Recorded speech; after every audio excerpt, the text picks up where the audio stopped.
레즈비언, 게이, 퀴어, 비평이 공유하는 몇 가지 특징. 지금까지 살펴본 것처럼 레즈비언, 게이, 퀴어, 비평 사이에는 분명한 차이가 존재하지만 그럼에도 문학 해석에 관한 한 이 세 영역 사이에는 서로 겹쳐지는 부분도 상당히 많다. 앞부분에서 다른 대로 레즈비언 비평과 게이 비평이 각각 수행하는 작업들 사이의 유사성을 떠올려 보면 쉽게 이해할 수 있을 것이다.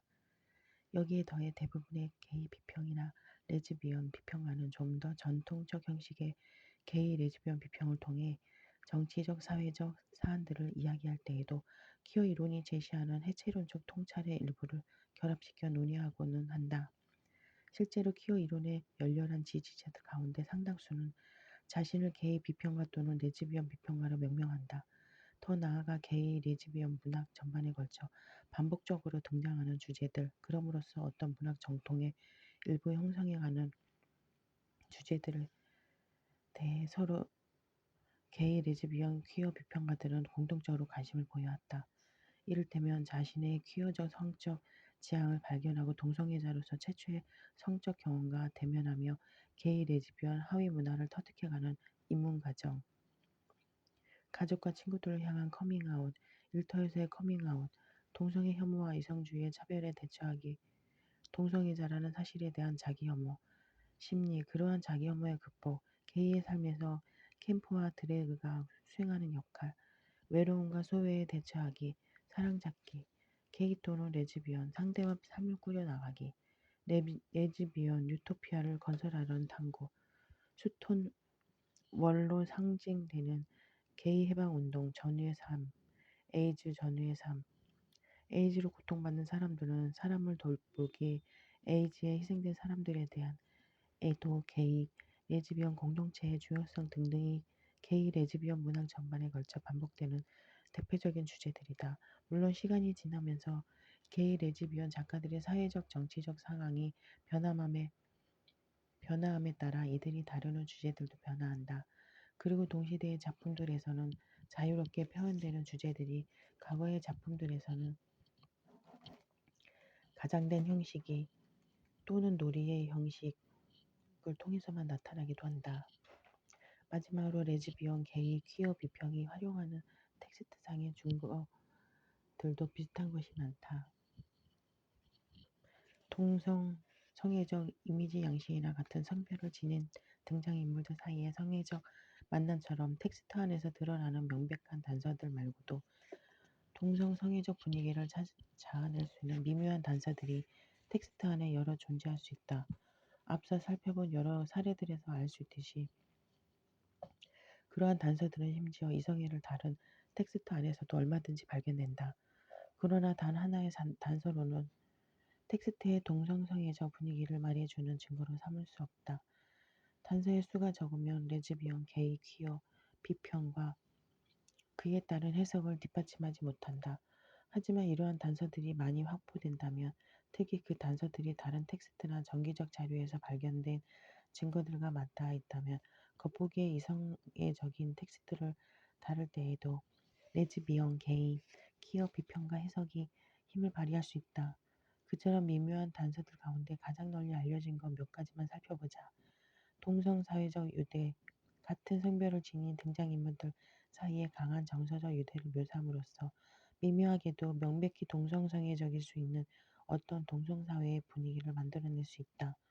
그러나 묘사가 동성성애적인지의 여부는 상관없이 동성사회적 유대에 관한 묘사는 인간 정체성의 발달과 공동체 형성 과정에서 같은 성별의 사람들 사이의 정서적 유대를 차지하는 중요성을 부각시킨다. 이성애의 중심적 문화의 동성애 혐오와 그에 따른 불안은 이 같은 인간의 잠재적 측면을 종종 주변화하기나 사소한 것으로 평가절하한다. 게이 또는 레즈비언 기호 게이 또는 레즈비언 기호에는 두 가지 형식이 있다. 첫 번째 형식은 이성애 중심적 문화에서 게이 남성이나 레즈비언에 대해 떠올리는 정형화된 특성들, 곧 고정관념들로 구성된다. 여성적인 남성 인물 또는 남성적인 여성 인물의 외양과 행동이 그러한 형식의 대표적인 예이다. 두 번째 형식은 게이 또는 레즈비언의 하위 문화에서 자체적으로 생산된 암호화된 기호들로 구성된다.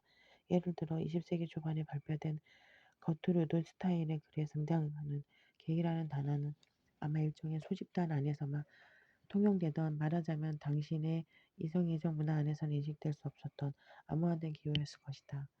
앞으로 살펴본 에밀리 디킨슨의 시에 나타나는 레즈비언 이미지 역시 당시의 이성애자 독자들 대부분이 눈치채지 못한 암호화된 기호로서 작동했을 것이 확실하다. 이런 기호들을 해석하기가 까다로운 이유는 동성애 하위 문화에서 생산된 기호나 이성애적 문화에서 만들어진 정형화된 고정관념, 모두 시간이 흐름에 따라 변화하기 때문이다. 그러므로 이 같은 종류의 증거들을 다룰 때는 다른 형식의 증거들을 같이 검토하면서 신중을 기해야 한다. 한편 어떤 저자들은 의도적으로 자기 작품 안에 게이 레즈비언 기호를 포함시키기도 한다. 이성애 중심적 문화 안에서 자기만의 게이 레즈비언 경험을 표현하거나 키워 독자들에게 말을 건넬 수 있는 안전한 방법은 그것밖에 없다고 생각하기 때문이다. 그 안에 여타의 의식적 또는 무의식적 여유들로 게이 레즈비언 기호들을 작품 안에 포함시킨 저자들이다. 그러한 기호들을 포함시키되 일부러 의도하지는 않은 저자들도 있을 것이다. 고려 대상이 되는 저자의 의도가 무엇이건 간에 우리의 목표는 그러한 기호들이 텍스트 안에서 어떤 식으로 작동하여 기호적 해석을 가능케 하는 잠재력을 창출해내는지 분석하는 데 있다. 같은 성별을 지닌 분신들, 좀 더 미묘하면서 다소 추상적인 게이, 레즈비언 기호 형식이 있다. 이 형식은 서로 외모가 닮았거나 행동 방식이 비슷하거나 아주 유사한 경험을 공유하는 같은 성별의 등장인물들로 구성된다. 게이, 레즈비언, 섹슈얼리스트가 특히 중시하는 부분이 성적 유사성이라는 점에서 서로에게 일종의 거울 이미지로 기능하는 것은 같은 성별의 인물들도 게이, 레즈비언 기호로서 작동할 수 있다.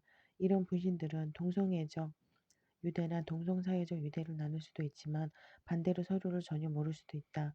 위반적 섹슈얼리티, 어떤 텍스트는 위반적 이성애를 비롯한 위반적 섹슈얼리티에 주목함으로써 전통적 이성애의 규범들의 문제를 제기하는 동시에 온갖 종류의 위반적 섹슈얼리티를 상상해 볼 수 있는 계기를 마련한다. 물론 이성애적 위반을 다룬 수많은 문학 작품들이 반드시 키워적인 서브 텍스트를 갖고 있는 것은 아니다. 그러나 이성애적 위반을 재현하는 몇 가지 방식들은 성적 실험을 가능케 하는 어떤 분위기, 즉 퀴어적 해석이 펼쳐질 수 있는 무대를 마련한다. 그러한 분위기의 무대가 있다고 해서 퀴어 비평을 곧바로 수용할 수 있는 것은 아니지만 이는 본격적인 퀴어 비평에 필요한 구체적 증거들을 텍스트 안에서 더 많이 찾아내도록 유도하는 하나의 배경이 될 수 있다. 분명한 것은 레즈비언 비평과 게이 비평 그리고 퀴어 비평 사이의 경계가 여전히 다소 유동적이라는 사실이다. 그러므로 특정한 문학 작품에 대한 각자의 해석이 레즈비언 비평인지 게이 비평인지 아니면 퀴어 비평인지에 대한 판단은 자신의 비평적 지향 그리고 지금 막 언급한 것과 같은 텍스트상의 증거들을 활용하는 나름의 목적에 달렸다. 레즈비언, 게이, 퀴어 비평가가 던질 만한 질문들. 다음의 질문들은 레즈비언, 게이, 퀴어 이론을 활용하여 문학 작품에 접근하는 방법들을 요약한 것이다. 이 가운데 7번 질문은 섹슈얼리티에 대한 해체론적 관점을 전제를 삼고 있다는 점에서 유일하게 퀴어 비평에 대한 좁은 의미의 이론적 정의에 해당하는 질문이라고 할 수 있다. 그 밖의 질문들은 세 가지 관점 중 어느 것을 골라도 답을 이끌어낼 수 있을 것이다. 특정한 게이, 레즈비언, 퀴어 문학 작품이 갖는 정치성은 무엇인가? 또한 그러한 정치성은 어떻게 작품의 주제의 내용이나 등장인물 묘사 같은 것으로 드러나는가? 특정한 게이, 레즈비언, 퀴어 문학 작품이 지니는 시학은 무엇인가? 작품들이 독특한 레즈비언, 게이, 퀴어 시학 또는 문학적 전통 및 정전을 규정하려는 노력에 어떻게 임하지 않은가? 이 작품들은 퀴어, 게이, 레즈비언의 문학사를 비롯한 경험과 역사를 이해하는 데 얼마나 도움이 되는가? 얼핏 보기에 이성애를 다룬 텍스트 안에서 퀴어, 게이, 레즈비언의 경험이 어떻게 간접적으로 표현되고 있는가? 이성애자가 쓴 문학 작품을 어떤 방식으로 재해석하면 작품에서 말해지지 않은 채로 무의식적으로 존재하는 레즈비언, 게이, 퀴어 관련 내용을 드러낼 수 있을까? 즉 작품이 그 무의식의 레즈비언, 게이, 퀴어의 욕망 또는 갈등을 감추고 있는가? 문학 작품은 이성주의의 작동과 관련하여 무엇을 드러내는가? 작품이 동성애 혐오를 담고 있는가? 작품이 이성의 중심적 가치를 비판하는가? 아니면 찬양하거나 맹목적으로 수용하는가? 문학 텍스트가 인간의 섹슈얼리티 및 성적 정체성과 관련된 복잡한 여러 문제들, 곧 동성애와 이성애라는 별개의 범주로 딱 잘라 구분하는 것이 불가능한 섹슈얼리티의 양상들을 어떻게 구체적으로 보여주는가? 이 가운데 하나 또는 몇 개를 섞어 질문하는 방법으로 문학 텍스트를 논의할 수 있다. 여기에 나와 있지 않은 다른 질문을 나름대로 던져볼 수도 있다. 여기서 제시한 물음들은 레즈비언, 게이, 퀴어 비평의 렌즈로 문학 텍스트를 들여다보는 몇 개의 출발점일 뿐이다. 다만 레즈비언, 게이, 퀴어 비평가들이라고 해서 심지어 동일한 개념을 사용하는 비평가들이라고 해서 동일한 텍스트를 모두 똑같이 해석하는 것은 아니라는 사실을 명심하자. 어느 이론에서든 실제 비평가들의 해석은 훨씬 다양하기 때문이다. 우리의 목표는 레즈비언, 게이, 퀴어 이론을 활용하여 문학작품에 대한 이해의 폭을 넓히는 것이다. 그리고 이 같은 이론적 관점이 없다면 뚜렷하고 깊이 있게 알지 못했을 몇 가지 중요한 견해들을 자세히 살펴보고 비이성애자들의 역사적 문학 상상을 인식하는 것이다. 이제 곧 접하게 될 F. 스코 피츠제럴드의 위대한 개츠비 독법은 퀴어 이론에 따른 작품 해석의 한 가지 사례이다. 이 독법은 등장인물들의 성과 섹슈얼리티에 주목하되 이를 단일한 성 또는 단일한 섹슈얼리티에 국한시켜 논의하지 않는다는 점에서 넓은 의미의 퀴어 비평에 속한다. 또한 위대한 캐치비의 섹슈얼리티 재현 양상에서 드러나는 예측 불가능성이라고 볼 수도 있다. 이와 관련하여 내가 주장하려는 바는 위대한 캐치비가 성적으로 애매모호한 소설이란 점이다. 이 소설은 등장인물의 섹슈얼리티와 관련하여 무수한 의문들을 품게 만들지만 그 의문들을 답을 주지 않는다. 나는 이 같은 성적 모호성이 나타난 이유를 이성애적 플롯이 무엇보다 소설 속에 은밀하게 숨겨진 개의 감수성을 매개로 전달된다는 점에서 찾을 것이다. 그리고 그 모호성은 자신의 섹슈얼리티를 둘러싼 피츠제럴드의 갈등을 반영하는 것이기도 하다는 점을 밝히면서 분석을 마무리할 것이다. 닉 캐로웨이가 기꺼이 커밍아웃할까? 위대한 캐치비에 대한 퀴어 비평적 독법. 확실히 F. 스콧 피츠제럴드의 위대한 개츠비만큼 이성애적 플롯이 뚜렷하게 드러나는 소설도 찾기 어려울 것 같다. 이 소설의 서사를 이끌고 나가는 것은 데이지 페이 뷰캐넌을 향한 제이 캐치비의 비극적인 사랑과 서로 겹쳐져 있는 이성애자들 사이의 세 가지 삼각관계이기 때문이다. 그러나 우여곡절로 가득한 극단적 장면들 곳곳에 은밀히 스며들어 있는 동성성애적 서브텍스트는 방금 언급한 위대한 캐치비의 명백한 이성애적 서사를 퇴색시킨다. 나는 위대한 캐치비에 나타난 성적 위반과 게이 레즈비언 기호들이 어떻게 상호작용하여 동성성애적 서브텍스트를 만들어내는지, 그리고 동성성애적 서브텍스트가 어떻게 성적으로 모호한 분위기를 형성함으로써 이성애적 서사를 분열시키고 불안정하게 만드는지 밝히고자 한다. 곧 알게 되겠지만 동성성애적 서브텍스트가 가장 완벽하게 구체화된 인물은 다름 아닌 화자 닉 캐로웨이다. 정작 그는 자신의 게이 성향을 인지하지 못한 것 같지만 말이다. 다른 식으로 말하자면 위대한 캐치비의 성적 모호성은 이성애적 플롯이 그 이면의 게이 감수성에 실려 전달되는 데서 비롯된다고 할 수 있다. 여기에 더해 나는 이 소설에 나타난 성적 모호성이 자신의 섹슈얼리티를 둘러싼 피츠제럴드의 갈등을 반영하는 것이기도 하다는 점을 말하고자 한다. 물론 이성애적 소설에서 이성에게 반하는 모습을 묘사했다고 해서 그 자체로 퀴어적 서브텍스트가 형성되는 것은 아니다. 그러나 위대한 캐치비는 명백한 성적 위반에 해당하는 장면들이 다수 등장하고 그 가운데는 게이 및 레즈비언의 섹슈얼리티를 암시하는 대목들도 포함되어 있다는 점을 볼 때 이 소설은 퀴어적 해석의 여지가 충분하다고 할 수 있다. 한 가지 예를 들자면 조금 전에 언급한 세 가지 삼각관계는 죄다 분류에 해당한다. 데이지와 톰, 그리고 머틀은 모두 이른바 부부간의 맹세를 깨뜨리고 있다. 더구나 데이지의 친척인 닉은 사회 통념에 어긋나는 데이지와 캐치비의 재결합을 막기는커녕 오히려 두 사람이 제외할 수 있는 자리를 마련하여 데이지가 지켜야 할 덕목을 쉽게 버릴 수 있도록 돕기까지 한다. 한편 캐치비는 루이빌에서 데이지와 연애하는 동안 혼전 성관계를 갖는다. 그는 염치를 무릅쓰고 개걸스럽게 고요한 10월의 어느 밤 데이지를 차지했는데 사실 그로서는 그녀의 손을 만질 권리조차 없었기 때문에 그랬던 것이다. 닉과 조던 역시 혼전 성관계를 가진 것이 분명해 보이는데 두 사람 모두 처음이 아니다. 실제로 닉은 조던이 성적으로 문란하다고 생각한다.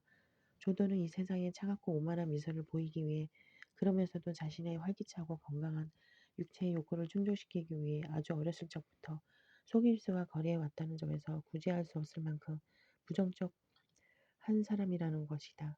소설 속에서 묘사된 갖가지 시끌벅적한 파티들 또한 성적 위반의 분위기를 풍긴다.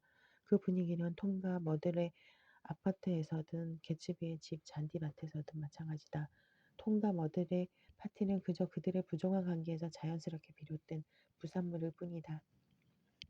톰과 머들 그리고 그들이 초대한 사람들 사이에서 오가는 노골적인 대화들을 보면 이를 잘 알 수 있다. 캐치비의 파티를 묘사하는 대목 역시 성적 위반을 연상시키는 이미지들로 가득하다. 이를테면 톰은 품위는 없지만 얼굴이 예쁘다고 할 만한 어느 젊은 여성을 꼬드기고 캐치비와 데이지는 파티장에서 살짝 빠져나와 닉의 집에서 미래의 시간을 갖는다. 이름을 알 수 없는 한 남자가 호기심에 가득 차서 젊은 여배우에게 말을 걸자 그의 아내는 그의 귀에다 당신 약속했잖아요 하고 소리를 지르는가 하면 담배 수입업자인 벨루가 는 그의 성적 대상임을 암시하는 그의 여자들을 대동하고 개츠비의 파티를 찾는다. 그리고 히모토 아우어바흐가 크리스티 씨의 아내 자신의 운전기사로 알려져 있는 남자와 같이 온 클로디아 힘양 등의 표현은 모두 불륜을 암시하고 있다. 이처럼 소설 전반에 만연한 성적인 분위기만 볼 때 뉴욕은 니게 생각처럼 무슨 일이든 일어날 수 있는 도시인 것이다.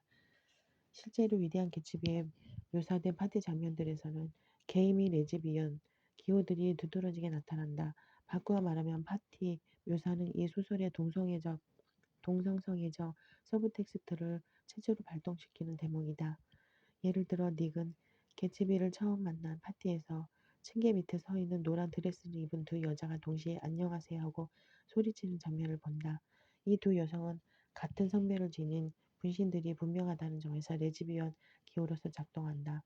그들은 외모도 닮았고 말하는 방식도 비슷하며 옷차림까지 흡사해서 외견상으로는 구별하기 어렵기 때문에 물론 그들은 시대극 의상을 입고 짐짓 어린애 흉내를 내며 파티의 무대에 오른 쌍둥이를 이미 밝히지만 말이다.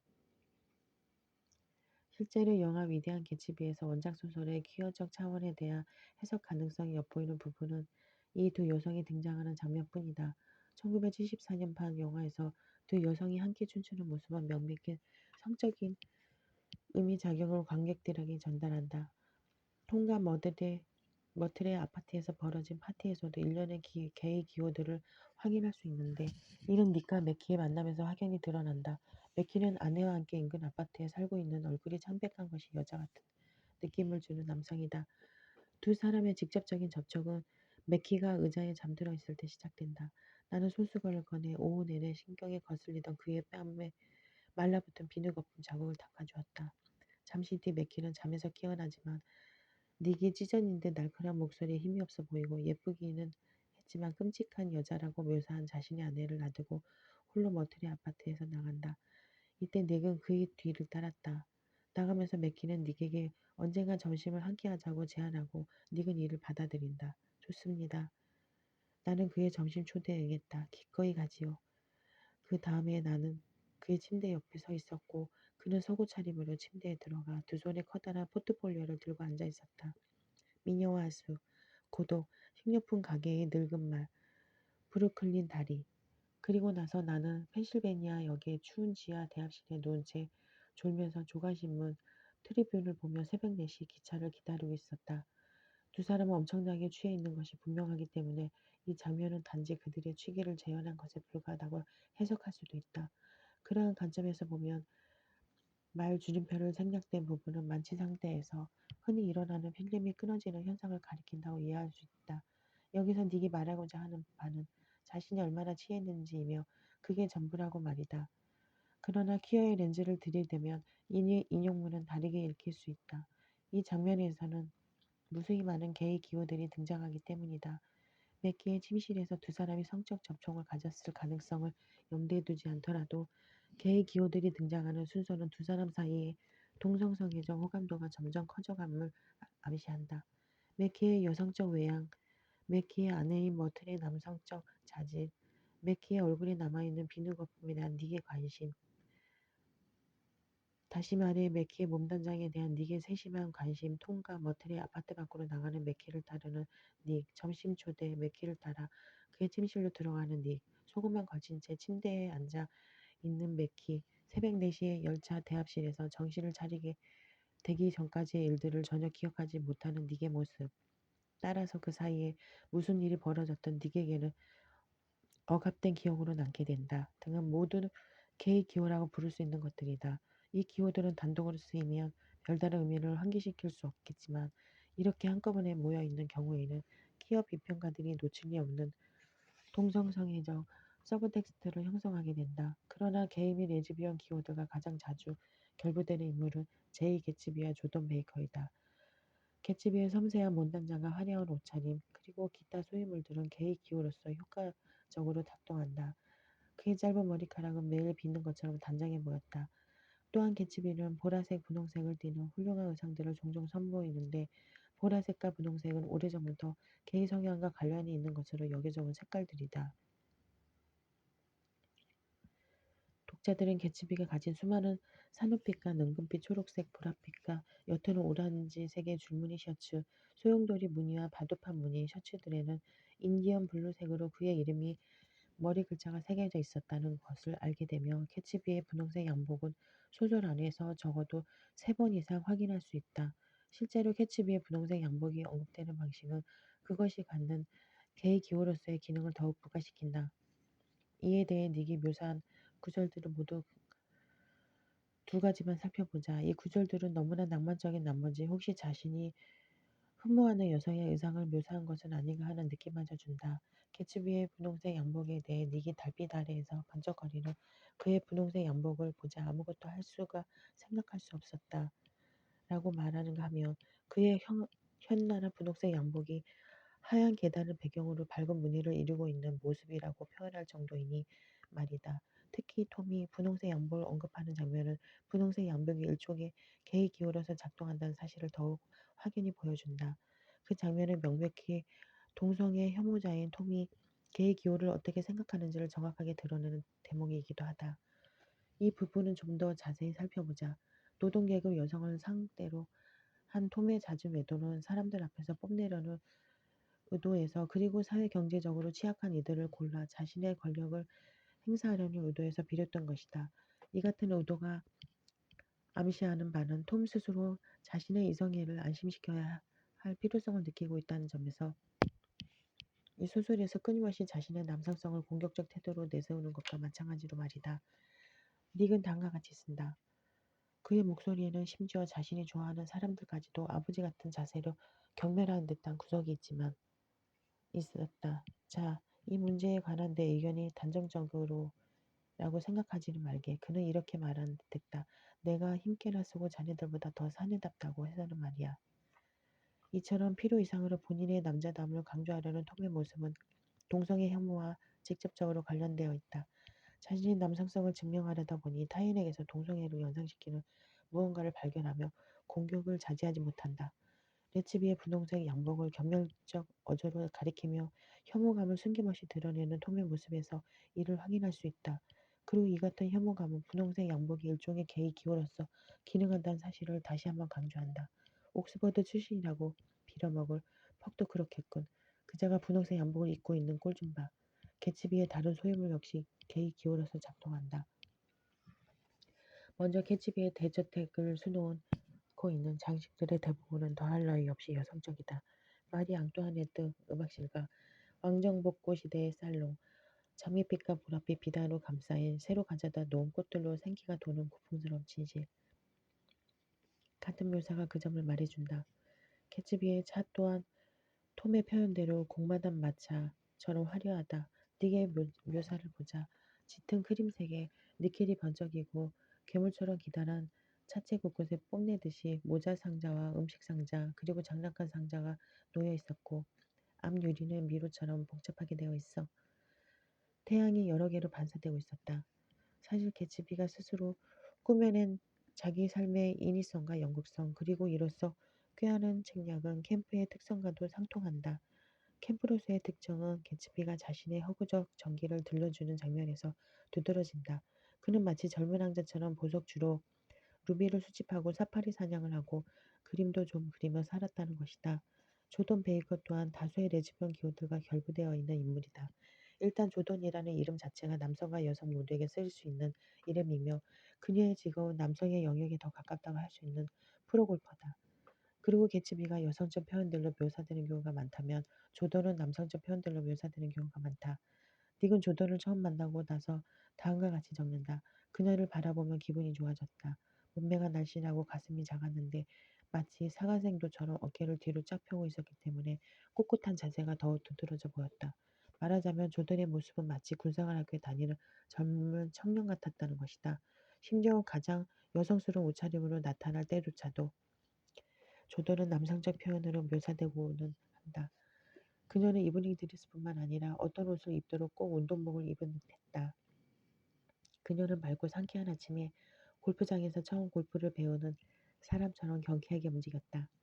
실제로 닉이 조던의 외모와 행동을 묘사할 때며 거의 대부분 남성적 이미지가 환기된다. 조던은 활기차고 건강한 육체의 소유자이고 종종 불안하게 무릎을 들썩이며 몸을 펴고 일어나고는 한다. 그녀는 갈색 손을 흔들어 쾌활하게 인사하는가 하며 조소하는 듯한 창백한 입을 갖고 있다. 나아가 무릎 위에 올려놓은 손가락 없는 장갑처럼 갈색으로 그을린 얼굴을 하고는 지독하게 회의적인 상황에서도 버틸 수 있을 듯한 모습을 보여주기도 한다. 조던은 깔끔하고 냉정하며 조금 편협하기도 하고 냉소적인 구석도 있는 인물인 것이다. 조던과 남성들 사이의 관계를 보며 조던에 대한 성격 묘사 속에 레즈비언 서브텍스트가 존재하리라는 추측이 더 힘을 얻는다. 릭이 관찰한 것처럼 조던은 영리하고 약삭 빠른 사람을 본능적으로 피했다. 그녀는 규범에 어긋난 행동이 용납되지 않는 곳에서만 마음을 놓았던 것이다. 바꾸어 말하면 조던은 다른 사람들이 자신의 진면목을 간파하지 못하길 바란다. 그리고 다른 사람들이 자신이 규범에 어긋나는 삶을 살아가는 인물이라고 생각하는 것은 원치 않기 때문에 조던은 자신이 능히 다룰 수 있을 만한 남성만을 연애 상대로 삼는다. 이를테면 누가 봐도 미성숙한 조던의 경우는 격으로 개츠비의 파티에 따라온 남북하고 풍자적인 얘기를 짓거리는 대학생 같은 남자다. 골프 챔피언과 함께 있어 우쭐한 마음을 갖는 닉과 같은 남자. 그러니까 당신을 좋아하는 이유 같은 말만으로도 마음껏 주무를 수 있는 남자 말이다. 이러한 맥락에서 보자면 조던이 속임수와 거래하면서까지 충족시키고자 하는 자신의 활기차고 건강한 육체의 욕구란 레즈비언적 욕망일 수 있다. 개츠비와 조던이 이처럼 동성애 기호들의 저장소처럼 기능한다는 점을 전제하면 우리는 퀴어의 관점에서 의미심장한 사실 하나를 발견할 수 있다. 개츠비와 조던은 닉에 가장 관심을 갖는 두 명의 등장인물이라는 사실이다. 개츠비를 향한 닉의 매력은 다분히 동성성애적인데 이 점은 그가 개츠비의 여성적 자질들에 주목한다는 사실로 암시된다. 앞서 살펴본 맥키에 대한 닉의 관심도 같은 맥락이다. 이를테면 개츠비의 멋진 외모와 낭만적인 민감성에 대한 열렬한 찬탄, 타인의 이기심과 타락으로 말미암아 희생된 개츠비에 대한 열정적이고 때로는 맹목적이기까지 한 옹호, 개츠비가 죽은 뒤, 즉 개츠비를 사랑한다고 해도 안전해진 뒤 경험하는 그와의 깊은 유대감 등에서 닉의 매혹에 가는 성격을 짐작해 볼 수 있다. 마찬가지로 조던에 대한 닉의 애착 역시 그녀에게 이성애적으로 끌린 동시에 동성애적 차원에서도 매력을 느낀 데서 생겨난 것으로 보인다. 앞으로 확인한 것처럼 닉은 조던을 젊은 청년인 양 바라보는 경우가 많기 때문이다. 이러한 맥락에서 보면 개츠비가 데이지에 대한 사랑을 되살릴 수 있도록 닉이 주저없이 애써 도와준 것도 동성애적 서브텍스트와 무관하지 않다고 볼 수 있다. 닉이 개츠비의 섹슈얼리티에 호기심을 갖는 그의 사적인 삶에 어떻게든 개입하고 싶어하는 것처럼 보이는 이유는 개츠비를 향한 닉의 동성성애적 매혹 때문이다. 닉은 개츠비에게 상대를 알선함으로써 네 데이지를 주선해준 사실로 추측해 볼 수 있는 것은 개츠비가 그에게 수고에 따른 대가를 주겠노라고 제안했을 것이라는 점이다. 그와 성적으로 더욱 가까워진 듯한 기분을 느낀다. 마찬가지로 데이지가 개츠비와 맺어지도록 부추기는 일에 조던이 관심을 갖는 이유 또한 그녀 자신이 데이지에게 성적 매력과 호기심을 느꼈기 때문이라는 주장도 가능하다. 덧붙이자면 닉은 데이지와 개츠비의 재결합이 자기 집에서 이루어지도록 유도함으로써 그리고 그 상황에서 자신을 데이지와 동일시함으로써 간접적으로나마 성적인 흥분을 맛본다. 데이지의 기분도 모른다며 개츠비를 나무라는 장면에서 닉은 바로 그와 같은 감정을 경험하는 것으로 보인다.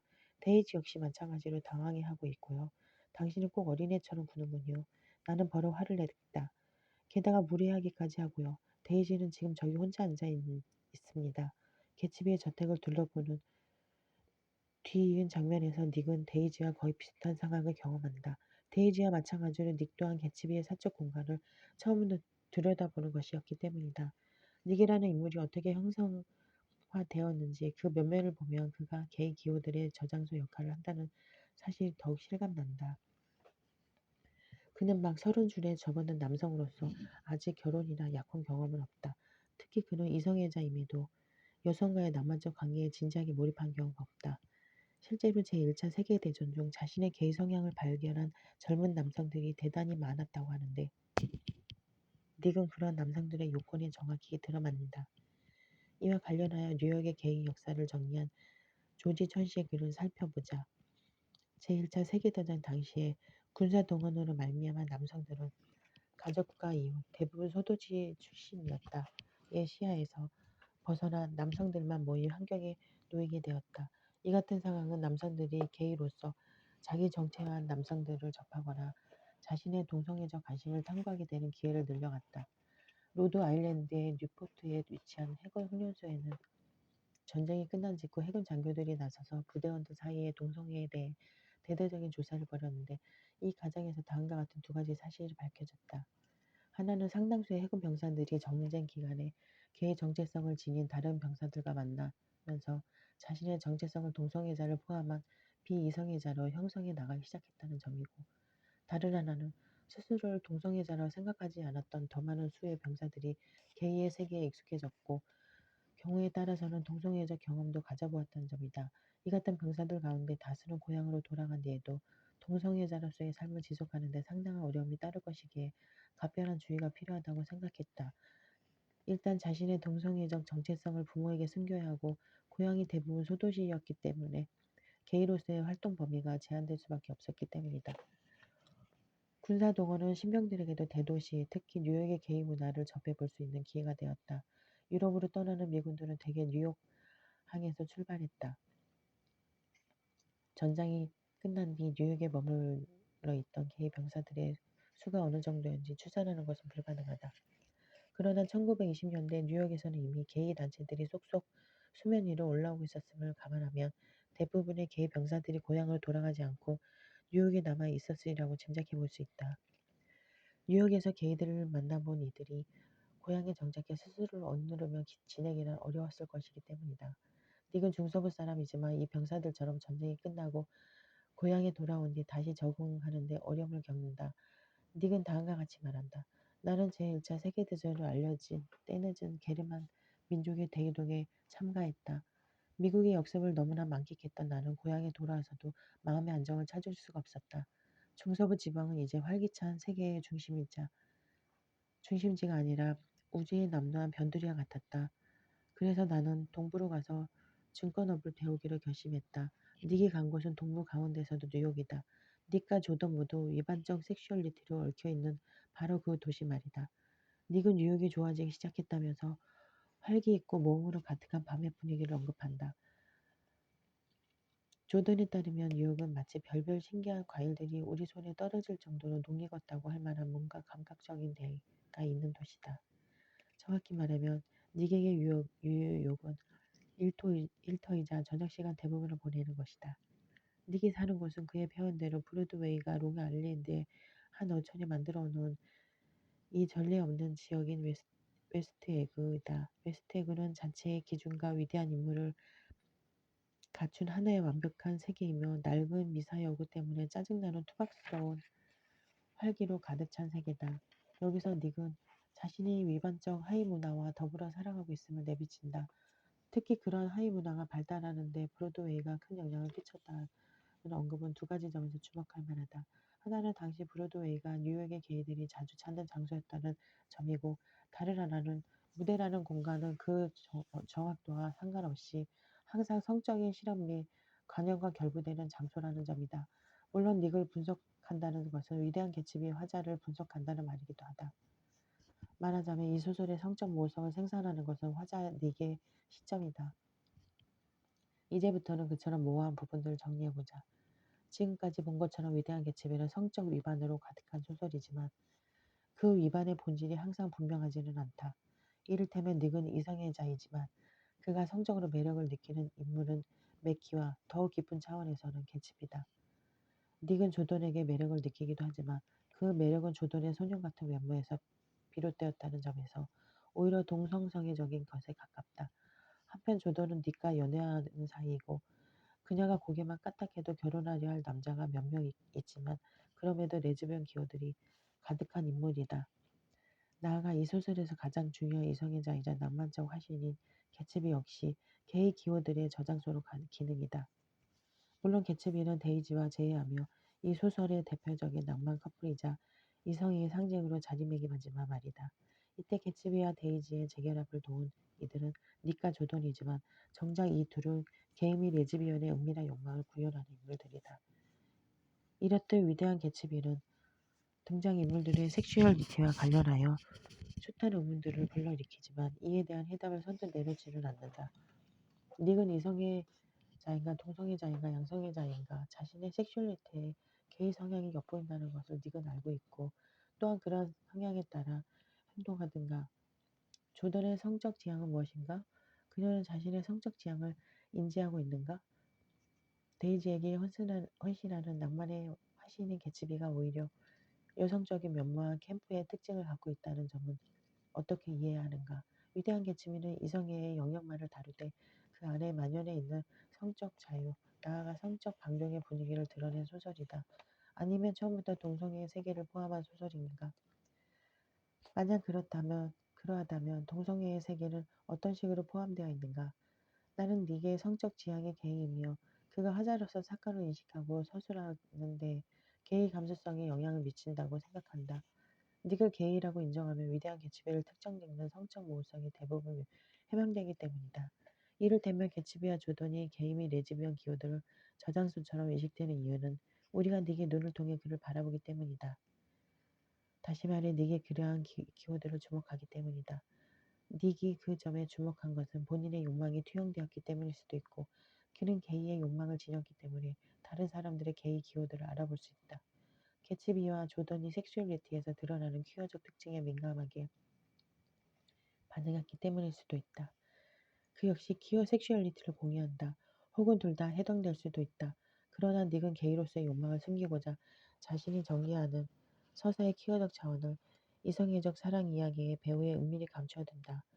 바꾸어 말하면 위대한 개츠비의 성적 모호성은 이성애적 플롯이 다른 사람들뿐 아니라 화자 자신도 모르게끔 숨겨진 게이 감수성에 실려 전달되는 데서 비롯된 결과라고 할 수 있다. 그런데 닉은 게이 남성이라면 되게 거부하기 마련인 여성과의 성관계를 마다하지 않을 뿐 아니라 자신이 전통을 존중하는 사람임을 독자들과 자기 자신에게 애써 납득시키려 한다. 너무 강조한 나머지 오히려 설득력이 떨어진 것 같기도 하다. 이런 모습을 보면 닉이 자신의 성적 지향을 부인하고 있음을 알 수 있다. 특히 연애 문제에 관한 한 닉은 자신이 보수적이고 청교도적인 의식을 지닌 인물임을 보여주려 한다. 톰은 뉴욕에 여자가 있다는 사실을 알게 되면서 닉은 내 본능을 따르자면 즉시 경찰을 부르고 싶은 심정이었다고 말한다. 그리고 내 생각으로는 데이지가 해야 할 일은 당장 어린애를 안고 그 집을 뛰쳐나오는 것이었다. 하지만 그녀는 그럴 생각이 조금도 없을 것이다. 라고 덧붙인다. 비슷한 경우로 닉은 조던과 연애를 시작하기에 앞서 먼저 고향에서 만나던 여성과의 관계를 공식적으로 끝내야 한다고 생각한다. 스스로 밝힌 것처럼 나는 욕망의 브레이크를 거는 내면의 규칙도 많이 지니고 있었기 때문이다. 실제로 캐츠비가 사망한 뒤 고향으로 돌아온 닉은 뉴욕의 도덕적 해이에 혐오감을 드러내며 나는 이 세계가 제복을 입고 말하자면 도덕적인 철학 자세를 영원히 취하고 있기를 바란다고 털어놓는다. 동시에 닉은 자신이 적극적인 이성의 자유를 확인시키려고 일부러 애쓰는 것처럼 보인다. 예를 들어 닉은 자신의 직장 회계과에서 일하고 있는 아가씨와 짧게나마 연애도 했다. 고 스스로 밝힌다. 자신이 이성의 자유를 납득시키려는 의도가 아니라며 분명히 내연과는 아무런 상관도 없는 그런 정보를 굳이 독자들에게 알려줄 필요가 있는가. 또한 그는 자신에게 고향에서 만나던 여성이 있었고 주변 사람들 모두 두 사람이 결혼할 것이라고 믿었다는 이야기를 들려준 뒤 그 여성은 단지 옛 친구에 지나지 않았다는 선을 긋는다. 이는 자신이 여성과 친구 이상의 관계를 가질 수 있음을 다시 한번 강조하려는 것이다. 마찬가지로 닉이 뉴욕의 저녁 풍경을 묘사하며 쇼윈도 앞에서 서성이는 자신과 같은 젊은 남성들의 주목하는 장면을 동성성애적으로 읽힐 수 있는 여자가 충분한데 그는 군중 속에서 남원장의 여자들을 골라내 보이지 않는 길모퉁이에 있는 아파트까지 그 여자들을 따라가는 상상을 자세히 전달함으로써 그러한 가능성을 미리 차단하려 한다. 그리고 앞서 본 것처럼 닉은 조던 베이커와의 데이트를 묘사하는 장면에서 그녀가 성적으로 문란하다는 인상을 주려 한다. 말하자면 닉은 조던이 자기 몸을 허락했기에 그것에 응했을 뿐이라는 점을 확실히 해두려는 것이다. 차를 타고 센트럴 파크를 지나는 낭만적인 분위기 속에서 조던에게 키스하는 장면으로 마무리되는 사장의 마지막 구절은 다음과 같다.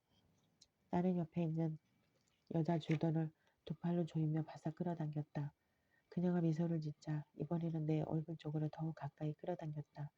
그리고 이어지는 5장의 닉의 귀가가 얼마나 늦어졌는지를 말해주는 문장으로 시작된다. 닉이 그날 밤 웨스트 액으로 돌아왔을 때는 새벽 2시였다. 즉 키스는 단지 연애의 시작에 불과했음을 알려주려는 것이다. 확실히 닉은 본인의 정상성과 정직함을 필요 이상 강조하는 것 같다. 이 소설의 첫 장부터 닉은 자신에게 비밀스러운 슬픔을 내보이고 싶어하는 잘 알지도 못하는 남북한 녀석들과 자신을 대비시킨다. 자신에게 모든 일에 판단을 유보하는 버릇이 있다는 점을 알고 그 남북한 녀석들이 접근해 왔다는 것이다. 이에 대해 닉은 비정상적인 사람들은 정상적인 사람에게 그런 특성이 나타나며 재빨리 알아차리고 달라붙게 마련이다 라고 말한다. 그러니까 닉은 자꾸만 자기를 찾는 비정상적인 사람들에 둘러싸여 있음에도 자신은 줄곧 정상이었다는 이야기를 하고 싶은 듯하다. 그는 뒤에서 이렇게 말한다. 나 자신이 바로 내가 알고 있는 얼마 안 되는 정직한 사람 중 하나라는 것이다. 그리고 소설이 거의 끝나갈 무렵에도 혹시 독자들이 잊었을까봐 자신의 정직함을 다시 한번 상기시킨다. 난 30살이요. 스스로에게 거짓말을 하고 그것을 명예로 생각하기에는 난 당신보다 5살이나 더 많소. 하지만 조던은 결국 네게 자기 기만을 깨뜨려보고 다음과 같이 이야기한다. 부주의한 운전자는 또 다른 부주의한 운전자를 만나기 전까지는 안전하다고 당신이 그랬지요? 그래요. 나는 그런 부주의한 운전자를 만났어요. 안 그런가요? 그런 헛된 추측을 하다니. 나도 참 성급했지요. 나는 당신이 정직하고 솔직한 사람이라고 생각했어요. 그게 당신의 비밀스러운 긍지라고요. 말하자면 조던은 닉 또한 자신과 마찬가지로 전통과 관습에 위배되는 사람이며 심지어 그러한 자기 모습을 솔직하게 인정하지 않는 사람이라는 것을 알게 된 것이다. 키어의 시작에서 보자면 적어도 그 시점에서는 조던의 말에 어느 정도 무게가 실린다. 이야기가 진행될수록 닉이 강조해 마지 않던 자신의 정상성과 정직함은 점점 초라해져 가기 때문이다. 흥미롭게도 닉은 자신이 조던과의 연애를 바라고 있다는 사실을 처음으로 깨달았던 순간에도 자신의 섹슈얼리티에 대해 다소 모호한 태도를 보인다. 그런 의도는 없었던 것 같지만 말이다. 무엇보다도 고향에서 있었던 연애 사건에서 확실히 빠져나오는 것이 먼저임을 알고 있었다. 나는 일주일에 한 번씩 당신의 사랑하는 닉이라고 서명한 편지를 그녀에게 보냈지만 그때 생각나는 것이라고는 그 아가씨가 테니스를 칠 때 콧수염처럼 윗입술에 살며시 땀방울이 맺혔다는 것뿐이다. 하지만 그 정도의 관계일지라도 확실히 끊어버리지 않고서는 자유로워질 수 없었다. 이 인용문에서 닉은 자신이 기본적으로 정직한 사람이며 이성애자라는 점을 또 한 번 강조한다. 그런데 콧수염처럼 윗입술에 살며시 맺힌 땀방울, 남성성의 상징이라 할 만하다에 대한 그의 반응은 뚜렷하게 나타나지 않는다. 이 인용문에서 그의 단어 선택을 자세히 들여다보면 우리는 닉이 새로운 여성과의 연애를 바라고 있음을 깨닫고 일종의 죄의식을 느꼈다는 것을 알 수 있다. 그는 고향에서 만나왔던 여성에게 매주 당신의 사랑하는 닉이라는 서명과 함께 편지를 본 적이 있었던 것이다. 그런 점에서 고향에서 있었던 연애 사건이라는 말은 그 아가씨라는 말과 대조를 이룬다. 그 아가씨란 표현은 아직도 적어도 예전에는 어떤 젊은 남성이 어딘가 특별한 젊은 여성, 이를테면 조동과 같은 여성에게 매력을 느낄 때 말이야다. 그런데 그 아가씨의 매력에 대해 닉이 언급하는 것은 콧수염처럼 윗입술에 살며시 맺힌 땀방울이 전부다. 더구나 그는 그 아가씨가 누구인지, 그러니까 고향의 누군 여성인지 조던인지 밝히지 않았다. 여기서 두 가지 모호한 부분이 발생한다. 하나는 땀방울이 누구의 것인지에 관한 것이고, 다른 하나는 그것에 대해 닉이 어떻게 생각하는지에 관한 것이다. 확실히 여성의 얼굴에 콧수염처럼 매달린 땀방울은 전형적인 이성이자 남성의 흥분을 불러일으킬 만한 것은 아니다. 사실 지금까지 닉의 섹슈얼리티를 해석해온 맥락에서 보자면 그 땀방울은 일종의 퀴어 기호다. 바로 그렇기 때문에 닉은 소설 속 다른 대목들에서 그랬던 것처럼 이 장면도 모호한 상태로 남겨둔 것이다. 이 소설을 처음 읽는 독자라면 다음과 같이 생각할 수도 있다. 닉이 가리키는 테니스를 칠 때 콧수염처럼 윗입술에 살며시 땀방울이 맺히는 여성은 그가 고향에서 만나온 여성이며 여기서 그는 그 모습을 좋아하지 않았다고 이야기하는 것이라고 말이다. 그렇게 이해하는 것은 결코 무리가 아니며 어떤 면에서는 오히려 당연하다. 물론 닉이 자신의 섹슈얼리티와 게이 성향을 자각하는지의 여부는 확실치 않다. 여기에 대해 나는 이렇게 생각한다. 닉이 자신의 그러한 면을 인정했다며 자신의 이성애와 정상성 그리고 정직함을 그토록 되풀이하여 강조하지는 않았을 것 같다. 그의 부인은 다른 등장인물들과 이성애적 독자들에게 눈에 띄지 않도록 자신의 게이 성향을 숨기려는 전략적 필요 이상으로 나아간다. 즉 닉은 자신이 전통을 존중하는 사람임을 거듭 강변함으로써 일종의 심리적 부인 기제를 작동시키고 있는데 이는 그가 본인의 개인 성향을 자기 자신에게까지 감추고 있음을 암시한다. 하지만 나는 닉이 부인 기제를 작동시킨 만큼 자신의 성적 취향에 무지하다는 바로 그 사실 때문에 그의 게이 감수성이 힘을 발휘할 수 있다고 본다. 다시 말해 서사 전반에 투사되어 곳곳에 스며든 화자 닉의 게이 감수성이 복합적인 의미의 측면과 더불어 퀴어의 관점에서 풍요로운 읽기 경험을 선사할 다채로운 해석 가능성을 텍스트에 불어넣을 수 있는 것은 그가 자신의 성적 지향을 인정하지 않기 때문이다. 닉의 게이 감수성은 위대한 개츠비의 성적 모호성을 생산하는 원동력이지만 정작 그는 자신의 게이 성향을 명백히 부인한다. 닉의 이 같은 모습이 더욱 흥미로운 이유는 여기에는 저자인 피츠 제럴드가 자신의 섹슈얼리티로 말미암아 겪었을 뿐만 갈등들이 반영되어 있기 때문이다. 우리가 문학 텍스트를 읽을 때 저자의 섹슈얼리티가 텍스트 안에서 어떻게 재현되는지 굳이 알아야 할 필요는 없다. 그러나 피츠 제럴드의 경우는 그의 삶과 작품 사이의 상관관계가 너무나 확연하기 때문에 그냥 지나칠 수가 없다. 위대한 개츠비의 내용과 마찬가지로 피츠 제럴드 또한 위반적 섹슈얼리티의 문제에 집착했던 것 같다. 한동안 피츠 제럴드는 친구들과 새로 알게 된 사람들을 모두 난처하게 만들곤 했는데 결혼 전에도 지금의 아내와 같이 잠자리를 가진 적이 있냐고 보는 사람들마다 물어보았던 것이다. 그리고 그런 쪽으로는 딱히 할 말이 없는 사람들과 함께 했을 때면 간혹 인상을 찌푸린 것처럼 보였다고 한다. 그의 아내였던 젤다에 따르면 개츠비와 그의 친구들의 공통된 이야기거리는 섹스였다. 평범한 섹스, 발가벗고 하는 섹스, 뒤섞여 하는 섹스, 공상 속의 섹스 등 개츠비는 그 가운데에서도 게이 섹슈얼리티에 대해 매력을 느꼈던 것 같다. 게이 섹슈얼리티에 대한 피치 베럴드의 태도는 장난기에서 동성애 혐오에 이르기까지 거의 일생동에 여러 차례 변화하였다.